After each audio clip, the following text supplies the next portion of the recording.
Right, well, it looks like we're in.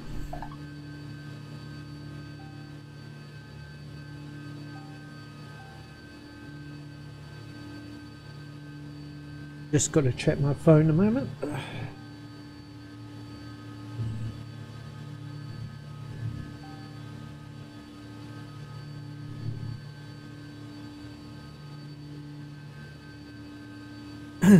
A small moment of triumph for me today. My wife dropped a tab, a Galaxy Tab 10.1, and it screen went blank and it wouldn't work. Tried all the usual things like the holding the key down, fresh boot up and all that sort of thing, and it kept doing it, and then we got funny colours on the screen, and then I just thought it's got to be a connector of some sort, and I just held it on the edge of the table and I thought, give it a twist, and I twisted it and it made contact again and burst into life. So fingers crossed, I've saved ourselves about 200 quid on a replacement screen, so that can't be bad. So I know I'm on my own at the moment. These are the best settings that I've found for live streaming. I'm going to have a fly around and try some different locations, high and low, and some hovering and going over buildings, which I hadn't done before, because obviously this new encoder is supposed to be fantastic and save about 15% off the CPU. So sorry for my gruff voice, I'll give it a go. So if somebody joins in later or watches this later on and has any inquiries about the new encoder and using OBS software, just Facebook me. You know, I'm on all the groups, Wonky Joystick, and I'll send you what I found out so far. I deleted about the 10 videos I did yesterday when I was doing different settings, and just left the one good one and this one, which will be going up today. So let's see how we do anyway, and see if things actually work. Oh, looks there, we're in Bell 429, as we all know, one of my favourites, with the Cadbury and the pocket rocket, as I call it at the moment. And we're getting about 40 to 50 frames, which isn't bad.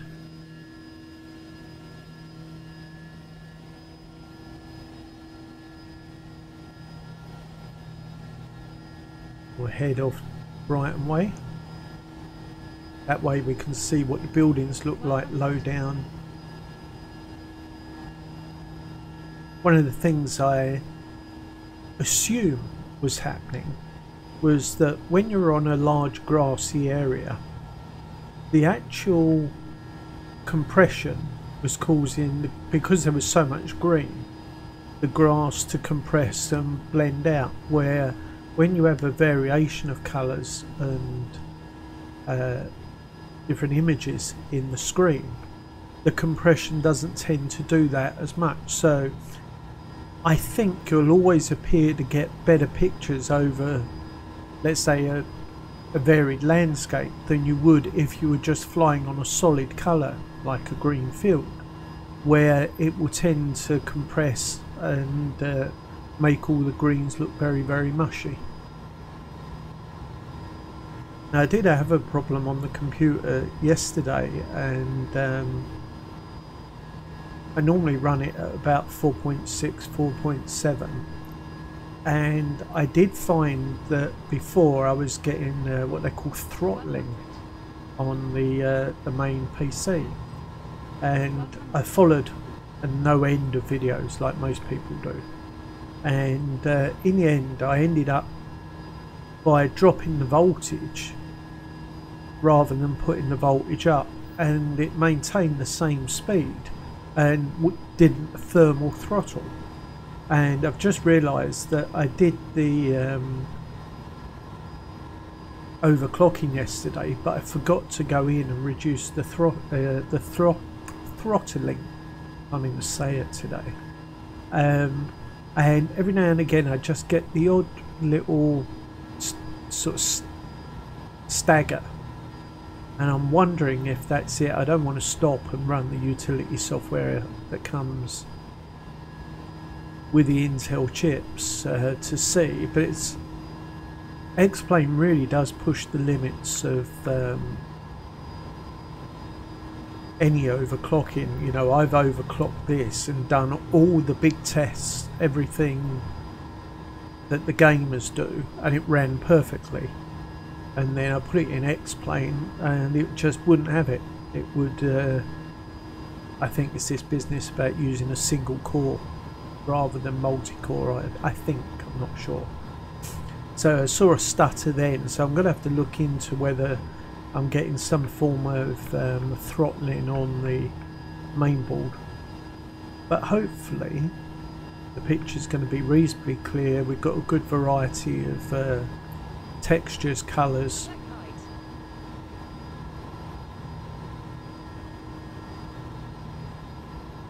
And the just another one then that I just saw.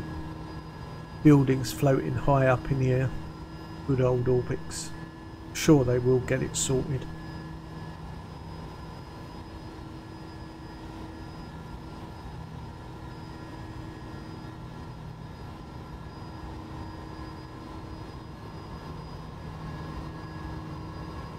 We'll go to the end of the pier as usual.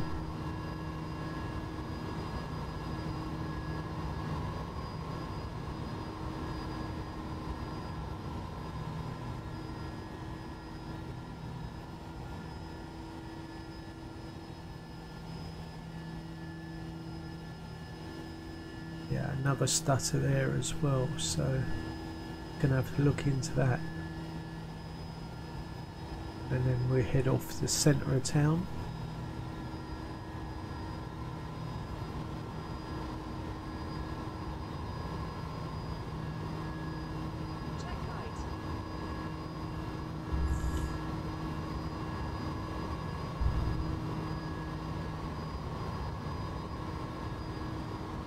Doesn't look like anyone else is at home or browsing around. Got no one having a look at the moment, but doesn't matter. Good test. I'll have a look at the video afterwards and see how it did. So we'll follow the main train lines from the station here. So since we've got nothing on chat going on, we can open the door. Didn't mean to do that, just wanted to get rid of the chat and have a look from outside. Zoom in. How good does that look?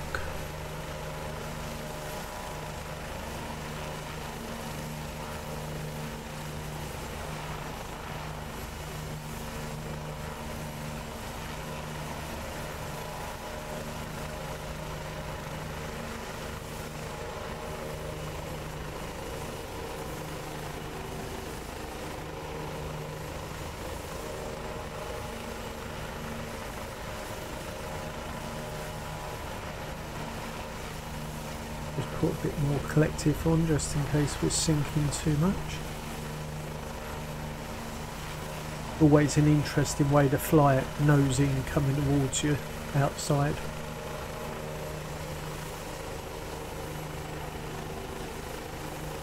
Look around the side.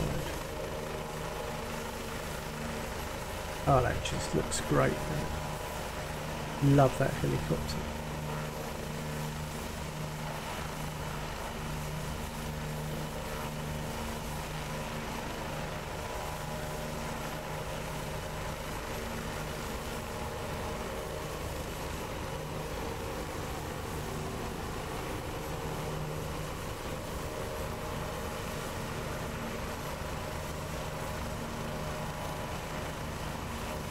You know, when I used to watch people fly games, I'm going to say GTA just off the top of my head, and they flew things from outside, from the back, I just hated it. For Christ's sake, get in there and fly it properly. So that's what we'll do.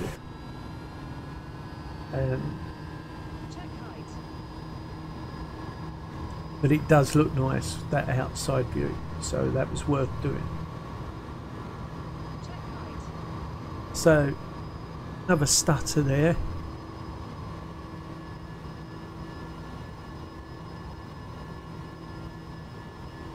and again.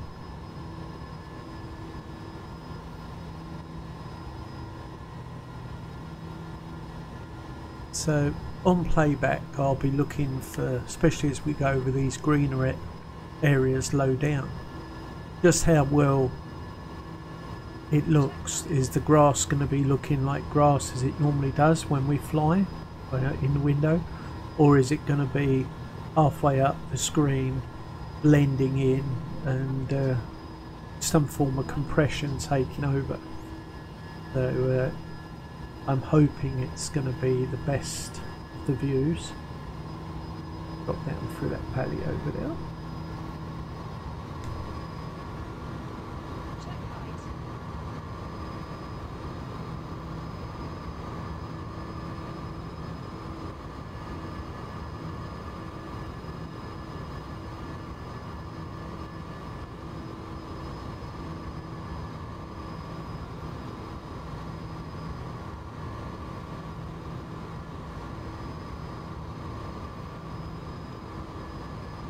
Let's head back up the downs. Bit of collective, get some white.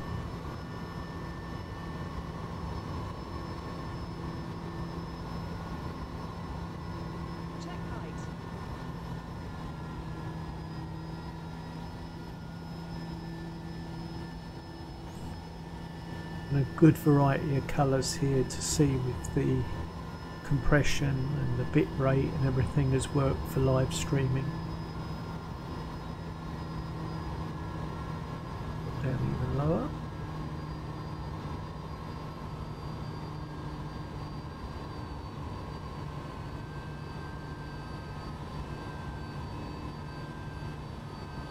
Check height. Check height. See what it looks like at that slower speed.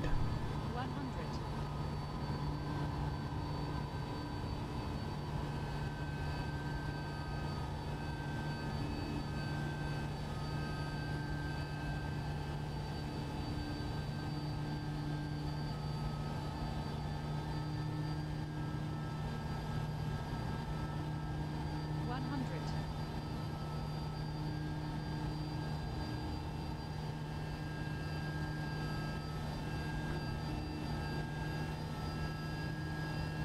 So we nip over this hill.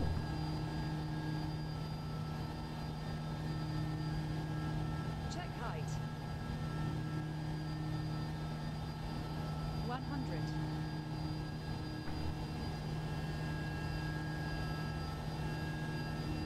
And then head back to Shoreham where we started.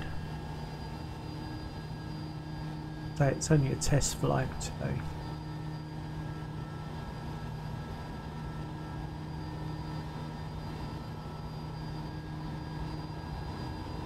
So after all that work on the OBS, I've now got to go and start playing around with the overclocking again. Great fun.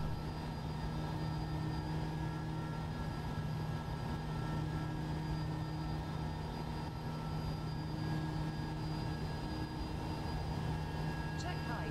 Amazing, it passes all the tests when you overclock it, all the benchmarks, the heaven one, all that sort of thing. 100. Flying colours. Got to explain on. Got to pull it back a bit and either slow the speed down or drop the voltage very slightly so it doesn't get hot. 100. There was something I read that you know, we tend, when we've been overclocking, putting the voltages up, and then somebody had started doing undervolting. So getting the same frame rates and the same speed, but actually by dropping the voltage. And I followed that, and then all of a sudden what they call throttle limiting just stopped on the main board. And the downside of it is I didn't write it down or a while ago since I did it, so I'm going to have to go back and investigate that. So here we are back at Shoreham. Start slowing down, nose up.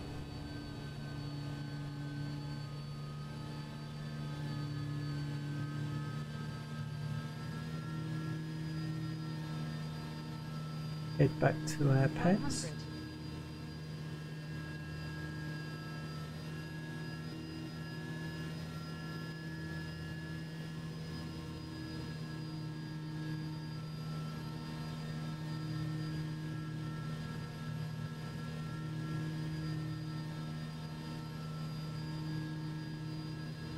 Put the brakes on a bit. Can't go too nose up on this because it does dig the tail in. It likes to be flown quite level.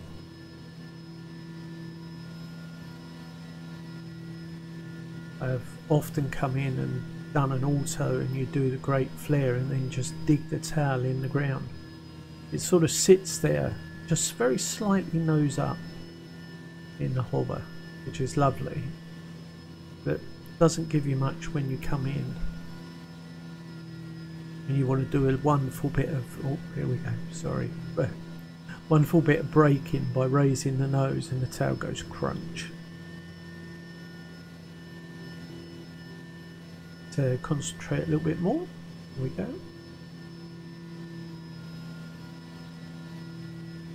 My usual seesaw approach. We won't go for that pad, we'll go for the front one.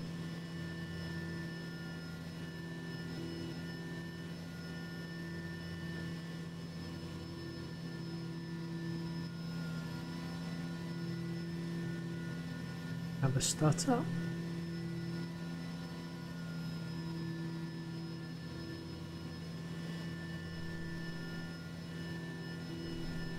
I'm going to drop it in there, probably be a bit noisy. Oh, wasn't that bad. Right, well anyone that watches later on, thanks for watching. So now I've got to go back and do some work on the overclocking of the PC. Let's hope that looked nice and sharp and the compression and everything was okay. See what we're getting in OBS is green light. It's doing 8,000 kilobits it says. So just like to say thank you if you've just watched, and I'll be doing another one soon.